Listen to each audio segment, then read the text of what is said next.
We all have them in our life. The people who regularly push our buttons, make us feel trapped in this crazy-making dance, the ones who regularly violate our boundaries. It could be a family member or a friend, but it's the person who seems to drain you the most and require you to walk around on eggshells. As Christ followers, this is further complicated by the call to love others and to sacrifice ourselves for others. Isn't that what Jesus meant when he said to carry the cross? And so many of us well-intentioned folks allow all sorts of crazy-making behavior because we think this is what we're supposed to do. But what we don't realize is that we may be reinforcing those button-pushing behaviors. And we may actually be stopping the growth that the Lord intends in their lives. Maybe he's calling us to love with boundaries and to allow our loved ones to feel some of the pain of their poor choices so that they can become the best version of themselves the Lord created them to be. We have to remember that our greatest spiritual lessons are often learned through times of pain and adversity. If we rescue them and stop them from experiencing pain, we could actually be preventing the growth that they need. Now, bear with me as I lay out some of the button-pushing behaviors with a little bit of humor. You'll recognize them by the different names I give them. So, first of all, the leeches. You recognize them by their attitude of entitlement, the message that you're supposed to take care of all their needs.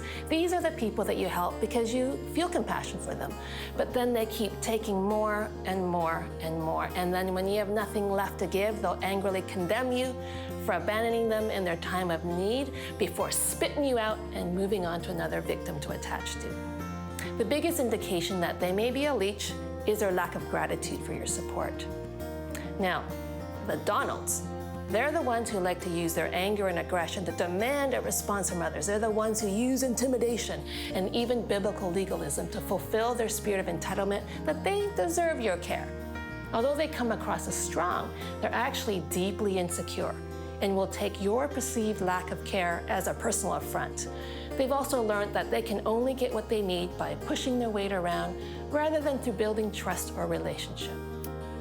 Now, the drama queens or kings are center stage to a lot of constant drama in their lives. These drama queens, they like to take people down with them in their personal drama. But rather than learning from their mistakes, they continually get into one dysfunctional situation or relationship after another. They've learned to almost embrace this drama as part of their identity. And even negative attention is better than no attention. They also unconsciously think that this is the only way that they'll receive care from others. The babies, on the other hand, they're the ones you at first feel sorry for because they're just suffering so greatly from the consequences of their poor decisions, and they seem so repentant, so you bail them out. But they don't ever seem to learn because they keep on repeating the same old patterns of dysfunction. These are the people that the Bible calls fools. The ones you try to help and to mentor, and you spend lots of time trying to help them break free from their immature ways. But then you start to feel like maybe you're working a little harder than they are to manage the responsibilities of their lives. Finally, one of the most subtle button pushers are the damsels in distress, because they're the ones who most trigger your desire to be their hero. But these victims choose to stay victims, and they communicate to you that they're dependent on you to save them time and time again because they're so helpless. They see life and others as against them, and all they need is someone to come and rescue them. Yet these damsels refuse to do the hard work necessary to grow the resilience and character necessary to cope with the ups and downs of life, to stop being a victim. And by the way, I'm calling them damsels, but they can just as easily be male. Any of these sound familiar? Now, I don't intend any disrespect for the button pushers in your life, as they too are made in the image of God, and they are worthy of redemption and grace.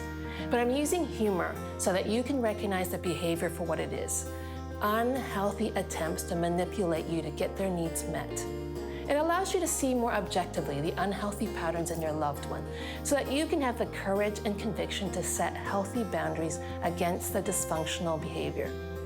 Button pushers need strong boundaries. They need firm and loving consistency.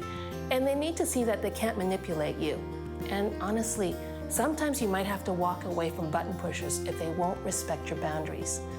It may be what is necessary if they're unwilling to take responsibility for their dysfunction, no matter what you do or say.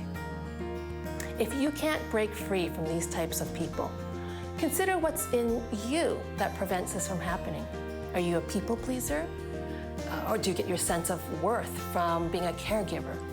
Are you fearful of their anger and rejection? These button pushers may be in your life to help you break free of unhealthy patterns that hold you back.